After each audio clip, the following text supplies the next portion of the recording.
Just really happy for our team, fighting all year and having a chance to not check scores and just take care of business, win a couple games this weekend. And, obviously we knew tonight that if Tennessee lost a game, that if we won one more, we win it. And it was a great game, really was. It started out, it looked like it was going to get a little bit crazy.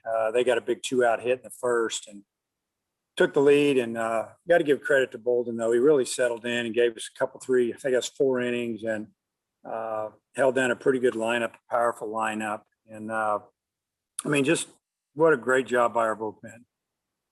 Threw up a lot of zeros there, I guess, all the way from the 3rd through the 9th, and gave us a chance to get back in it. But what can you say about, Robert Moore, 2 out, 2 strike, foul ball, then he hits a home run and ties it up. And our plan was if we got tied there, the inning before, if we took the lead, we're going to bring Kevin in for the 8th. But when we got to the bottom of the 9th, to the top of the 9th, if we would just tie it, we were going to bring him in, and we did score that run in the 8th. And so that's why we brought Kevin in. And then obviously Opitz put a great swing on a low fastball, and he just hammered it, and it shot to the gap, and center fielder slipped, and it gave him an extra base. And it was just a great finish to a really good run of SEC weekends, and just really proud of the team. Hutch? Yeah, Dave, could you go into the decision to pinch hit with Welch there, and also what did you think of his at bat? I thought he had a great at bat. He took a couple pitches and got ahead 2-0, and then I think it went to 3-0. And honestly, I was saying I probably ought to just give him the green light, give him the hit sign. He looked at me, and I didn't give it to him.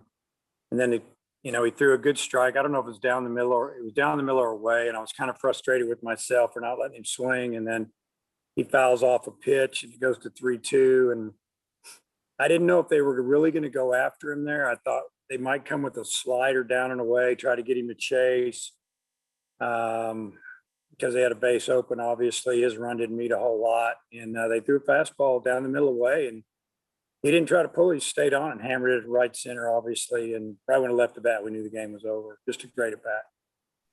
And then also, what did you think of the job Monk did after coming in when he did and settling and giving, I think, 3 innings? He did a great job. Honestly, we were going to send him back out possibly until we scored, but he came and he told us he was kind of done. And, 3 innings for him is probably about what he does, 40 pitches, and he was really good while he was out there. And I know we struck out a lot of their guys the second half of that game, and that's always good on a wet field and late at night like that, because it's hard to field and the ball slips. And but he was as good as he's been. Nate? Yeah, Dave, any early diagnosis on Paulette and just his injury and what? Yeah, we don't know yet. At first it didn't look real good. We feel a little bit better about it now since it's been looked at just a little bit, but we won't know anything until probably Monday. Get it looked at, maybe tomorrow. We'll see how quick we can get him in to get an MRI or whatever we need. But I think it's feeling a little bit better from what I was just told a little while ago. And just following up on Monk, just to be thrown in, with really no preparation, just on that aspect, what do you feel about his performance? You talking about Monk? Yeah, coming in with an injured, having to come in with an injury. We did have him getting ready down there, so we were maybe a hitter or 2 away. Hopefully, we were going to get through that inning and then start him up the next inning, but obviously that didn't happen. So he was already, getting ready. He was on the mound, starting to throw, but obviously we didn't think we were going to have to bring him in that quick. So. Good for him. He came in, it didn't phase him, and he came in throwing strikes. And finally, winning your first overall SEC title, where you won it all without sharing it with anybody. Yeah, it's great. They're really hard to get. So many things have to happen over a 30-game season to have that opportunity. And we've just played really well every weekend. Some better than others, but always just enough. And we put together some really good really good ball games to clinch series. And, I even told the coaches a minute ago, I said, you remember the very first SEC game of the year this year? I think we got beat 16-2. And, that one got away from us, but we didn't let it phase us. And just excited for everybody involved with the baseball program right now. Thank you. Andrew Ellis. Hey, Coach, Goodhart was having a little bit of some struggles over the last few games, and there in Leftwich's first inning, he really made him work and ended up getting a base hit. It didn't result in a run, but how good was it to see him come through there? And you think that's something that could maybe get him going a little bit?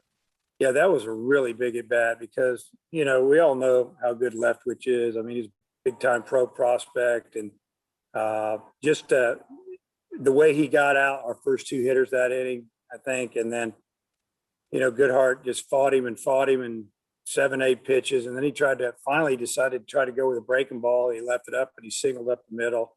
That was a big time at bat. Really good to see, and I was happy for Matt because he was really frustrated. I haven't seen him that frustrated in a long time. And just going back to Welch, have you ever had a weapon like that off the bench, a guy who's, not playing every day, but he's batting 400 and the sample size is getting pretty big? I mean, just what can you say about the work he's done and kind of embracing his role? At this level, I guess it's rare to have a guy like that because you're going to play him all the time. Charlie's a guy that, he's a catcher. He's trying to play a little first. He's a hitter is what he is. And, Goodhart's been our DH, and, Charlie's gotten in. Whenever he gets in, he seems to get a couple of hits. And faced left-handed pitching early in the season, he seemed like he hit a home run about every other bat against him. And but I'd say no, because usually if you have a guy that hits like that and not played all the time, he's probably upset. And Charlie's been a really good teammate. Really proud of him the way he's taken it, and he's happy to be a part of this team and contribute. And also the Robert Moore home run. I mean, he was another guy that, was kind of struggling a little bit, but, that one got out, pretty easily. What'd you see on that one? I see that I think he kind of shocked him when he hit it. I mean, he was down 1-2 before he knew it, fouled off a pitch or two, took a pitch, and then bang. I think he hit a cutter. I don't know what it was. I don't know if it was a true fastball, kind of down the middle in, and he clubbed it. And we knew right when left the bat, the game was tied. And, Robert's done a tremendous job of coming through in the clutch for us this year, and I don't know, just a big time swing from a guy that wants to be in the middle of it. Tom? I think we have this calculated as your 12th win when you trailed by 3 or more runs. Just maybe how appropriate was it that this is the same kind of way you've been winning games all year? Yeah, I mean, it seems like we're behind a lot, maybe 75% of the time. The other team seems to score first. It doesn't seem to phase us too much. You've got to have some good bullpen guys that to hold them down and give us a chance to work our way back in if it doesn't go good. And obviously the bullpen saved us again today. But really Bolton did a nice job getting us to the 5th inning, and then we turned it over to the pen and they did it. It's after midnight. I'm wondering how you might celebrate this one tonight, and then who you might start as your pitcher tomorrow. Yeah, I'm gonna celebrate this one by going home and going to bed, and then my pitcher tomorrow that'll start will be Wiggins. And you might see a few different guys in the lineup as well. Thanks. Bob? Dave, I guess you and Vandy from 2013 or something like that are the only SEC teams to win 10, go 10-0 in series. What do you think of that? Yeah, I mean, obviously it's very hard to do. It's only been done a couple of times since the league has grown, and you don't expect it. You just expect that maybe one weekend's not going to go your way. We always talk to our guys in the fall about league play and how tough it is. And, the new guys, they probably don't believe it until they see it. Older guys try to tell them that it's a grind and it's hard to win. And we always tell them, hey, if you're having a bad weekend, don't get swept. If you have a chance to sweep, find a way to win that third game, because it's really hard to do, and win every series you can when you get the opportunity. And I think our guys, they did a great job this year, obviously. one more game and we can move on to the tournament. But what an accomplishment by this team. Does Cops get tomorrow off? Yeah, he may get more than tomorrow off. So we'll discuss that later. Okay, thanks, Dave. Congrats. Matt, Hey, it had been 17 years since your last SEC championship. You won a few in your early years of your career. Does the time between championships give you a different perspective on this one? Well, you know, the championships have really just been our division. We've won that 3 years in a row now. But winning the overall, I mean, we tied with Georgia in 2004. That's when there were 12 teams in the league. We were picked 11th overall. We were picked 6th in the West. And all we did was find a way to win every weekend. This team reminds me of that team a little bit. This team's probably a little bit more talented, obviously, but it's got the same grit, and they just kind of show up and get it done. But yeah, the perspective would be that it's really hard. And if you look around, it's pretty spread out. You know, Florida got them a few and Vandy got them a few, but other than that, it's been spread out pretty good because the league is so good. I saw after you shook hands with Sully, you turned around, took your hat off, tipped it to the crowd. What was going through your mind at that moment?